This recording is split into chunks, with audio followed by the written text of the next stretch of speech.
எனது சமையலறைக்கு நல்வரவு.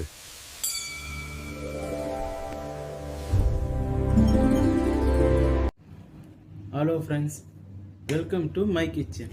இன்றைக்கி நம்ம பார்க்க போகிறது வெஜிடபிள் புலாவ். எப்படி செய்கிறதுன்னு பார்க்கலாங்களா? வாங்க வீடியோக்குள்ளே போகலாம். சின்ன சேனலுக்கு எதா இருந்தாலும் அது கொஞ்சம் ஆதரவு கொடுங்க. உங்க பொண்ணான கையை கொண்டு அந்த பெல்லில் தட்டிடுங்க. அவங்களுக்கு சப்ஸ்கிரைபர் 5-10 ஏறுனா அவங்க மனசு சந்தோஷப்படும். அவங்க வீடியோவும் பாருங்க. வெஜ் புலாவ் செய்யறதுக்கு அடுப்பை பற்ற வச்சுக்கலாம். அடுப்பை பற்ற வச்சுட்டு வெஜ் புலாவ் செய்யறதுக்கான பாத்திரத்தை வச்சிடலாம். பாத்திரம் காயட்டும். எண்ணெயை ஊற்றிக்கலாம்.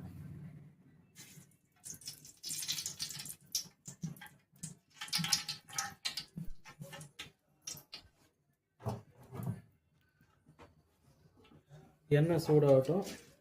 அதுக்குள்ளே நம்ம பிரியாணி செய்யறதுக்கு மசாலா ரெடி பண்ணியாச்சு. பார்த்திங்கன்னா ஏலக்காய், கிராம்பு, பிரியாணி இலை, முல்தானி மூக்கு, ஸ்டார் நசி, பட்டை, இது எல்லாத்தையும் எண்ணெய் காஞ்சோடனே எண்ணெயில் சேர்த்துருவோம்.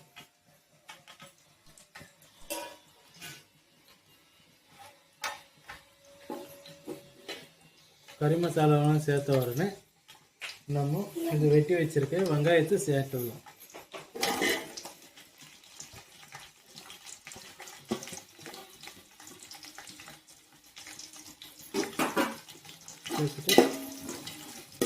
வெங்காயம் வதங்கும். இது வெஜ் புலாவ்ன்றதுனால வெங்காயம் பொன்னிறமெல்லாம் வருவதால் ஒரு 50% வெங்காயம் வதங்கினா போதும். வெங்காயம் லைட்டாக வதங்கி இருக்கும்போது பச்சை மிளகாய் சேர்த்துருவோம். இந்த சாப்பாட்டுக்கு வெறும் பச்சை மிளகாய் மட்டும்தான் காரம், வேறு எதுவும் மிளகாத்தூள்லாம் நம்ம யூஸ் பண்ண போகிறதில்ல. அதனால் பச்சை மிளகாய் உங்கள் காரத்துக்கு ஏற்ற மாதிரி போட்டுங்க. வெங்காயம் ஒன்றும் கூட வதங்கணும், அது வரைக்கும் வெயிட் பண்ணுவோம். இப்போ பார்த்தீங்கன்னா வெங்காயம் நல்லா கண்ணாடி பாதத்துக்கு வந்தாயிடுச்சு. இந்த டைமில் நம்ம இஞ்சி பூண்டு பேஸ்ட் சேர்த்துக்கலாம். நான் 1 கிலோ அரிசின்றதுனால 50 கிராம் இஞ்சி, 50 கிராம் பூண்டு அரைச்சி சேர்த்துக்கிறேன்.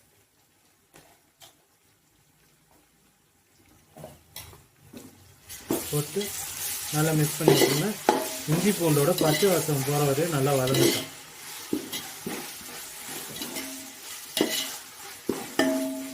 இந்த தேதியிலே நம்மக்கிட்ட இருக்கிற புதினா, கொத்தமல்லி சேர்த்துருவோம்.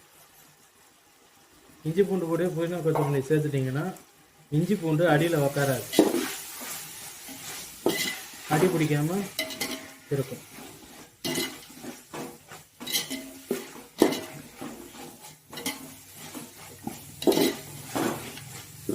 இஞ்சி பூண்டு நல்லா வதங்கட்டும், வெயிட் பண்ணுவோம். இப்போ பார்த்தீங்கன்னா இஞ்சி பூண்டு நல்லா வதங்கி போச்சு.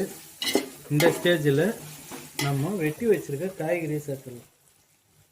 இன்றைக்கி நம்ம வெஜ் புலாவுக்கு கேரட்டு, பீன்ஸு, பச்சை பட்டாணி, அப்புறம் வெங்காயத்தாள், உருளைக்கிழங்கு இதெல்லாம் சேர்த்துருக்கோம். குடமிளகா கிடச்சதுன்னா குடமிளகா சேர்த்துக்கலாம். இது எல்லாத்தையும் சேர்த்துட்டு நல்லா கலந்து விட்டுருக்கோம்.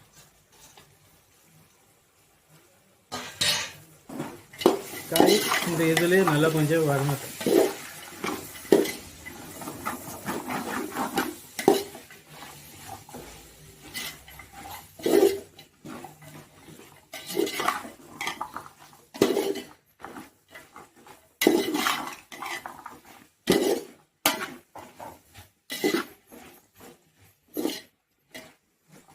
காய் பச்சை வாசம் போகிற வரையும் அப்படியே இதிலே வதங்கட்டும்.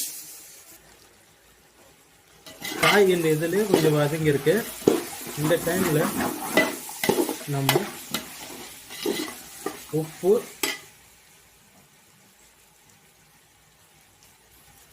இந்த வெஜ் புலாவுக்கு தேவையான உப்பு, தயிர்,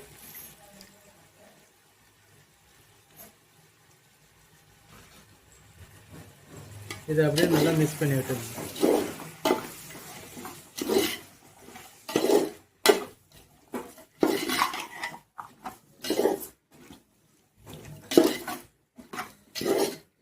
இதில் நம்ம தக்காளி சேர்க்கல, அதுக்கு தான் தயிர் சேர்த்துருக்கோம். இதுவும் நல்லா தான் இருக்கும், செஞ்சு பாருங்க. ஓகே, மூடி போட்டு கொஞ்ச நேரத்துக்கு அப்படியே வேக விடுவோம்.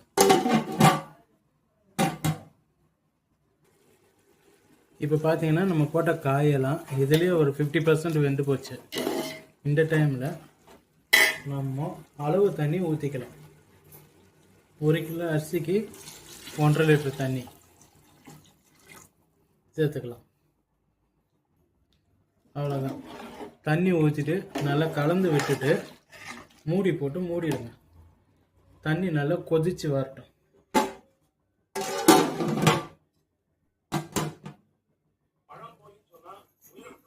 இப்போ பார்த்தீங்கன்னா நம்மளோட தண்ணி நல்லா கொதிச்சு வந்ததுக்கப்புறம் அரிசி போட்டுருங்க.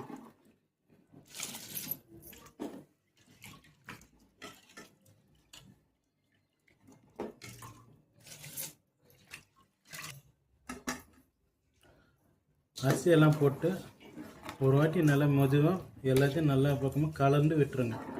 கலந்து விட்டுட்டு இந்த டைமில் உப்பு காரம் பார்த்துக்கோங்க. உப்பு காரம் பார்த்துட்டு காரம் பத்தலைன்னா இன்னொரு 2 மிளகா கூட கீரி போட்டுக்கோங்க. உப்பு போட்டுங்க. இதுக்கப்புறம் உங்களால் போட முடியாது. அரிசி போட்டு 1 நிமிஷம் கழிச்சு இந்தமாதிரி நல்லா கொதி வந்தோடனே ஒரு வாட்டியில் எடுத்து மூடியை திறந்து லைட்டாக கலரி விட்டுங்க. பொறுமையாக கலருங்க, அரிசி உடஞ்சிடும். கலரி விட்டுட்டு திருப்பி மூடிடுங்க.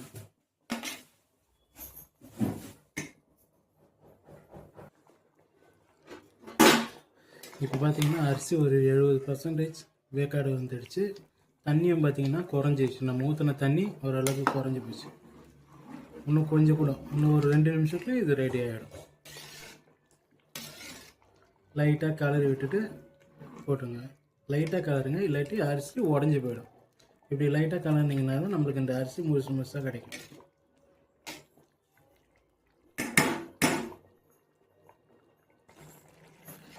இப்போ பார்த்தீங்கன்னா நம்ம ஊற்றின தண்ணி எல்லாம் நல்லா வதங்கி ட்ரை ஆகிடுச்சு. பாருங்கள், அரிசியும் தண்ணியும் ஒரே அளவு வந்துருச்சுங்களா. இந்த டைமில் நம்ம டம் போட்டுடலாம்.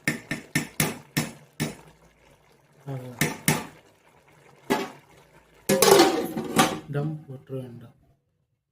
டம் போடுறதுக்கு ஸ்டவ்வில் இந்தமாரி ஒரு பழைய தோசைக்கல்லை வச்சுக்கோங்க. வச்சுட்டு நம்ம புலாவ் செஞ்ச பாத்திரத்தை வச்சுட்டு அதுக்கு மேலே ஒரு வெயிட் தூக்கி வச்சிடுங்க. அவ்வளோதான். இப்போ இந்த தோசைக்கல் ஹை ஃப்ளேமில் ஒரு 15 நிமிஷம் அப்படியே விட்டுருங்க. அதுக்கப்புறமேட்டு ஃபுல்லாக ஸ்டீம் கம்மி பண்ணிவிட்டு ஒரு 10 நிமிஷம் அப்படியே விட்டுருங்க. ஒரு 25 நிமிஷத்தில் நம்மளுக்கு டம்மு ரெடி ஆகிடும். 25 நிமிஷம் கழிச்சு பார்ப்போம். இப்போ பார்த்தீங்கன்னா நம்ம புலாவ் ரெடி ஆகிடுச்சு. பார்த்தீங்கன்னாலே தெரியும் அரிசியெல்லாம் நல்லா எப்படி ஸ்டிப்பாக நிற்குது பார்த்தீங்களா. இந்தமாரி அரிசி வந்துச்சிங்கனாலே டம்மு பக்காவாக செட் ஆகிடுச்சுன்னு அர்த்தம். இப்போ ஏதாச்சும் ஒரு கார்னர்லேருந்து அரிசி இந்தமாதிரி பெருத்தி விடணும். பாருங்கள், உதிரி உதிரியாக வரணும். பார்த்தீங்கன்னா அரிசி அப்படியே உதிரி உதிரியாக போகுது. அவ்வளோதான், நம்மளோட வெஜ் புலாவ் ரெடி ஆகிடுச்சு. அவ்வளோதான் ஃப்ரெண்ட்ஸ். இதை நீங்கள் வீட்டில் ட்ரை பண்ணி பாருங்கள். நல்லா இருந்தால் கமெண்ட் பண்ணுங்கள், லைக் பண்ணுங்கள், ஷேர் பண்ணுங்கள், சப்ஸ்கிரைப் பண்ணுங்கள். இந்தமாரி நிறைய ரெசிபிஸை நீங்கள் திரும்பி திரும்பி பார்க்கணுன்னா மறக்காமல் நம்ம சேனலை சப்ஸ்கிரைப் பண்ணிவிடுங்க. Thank you friends.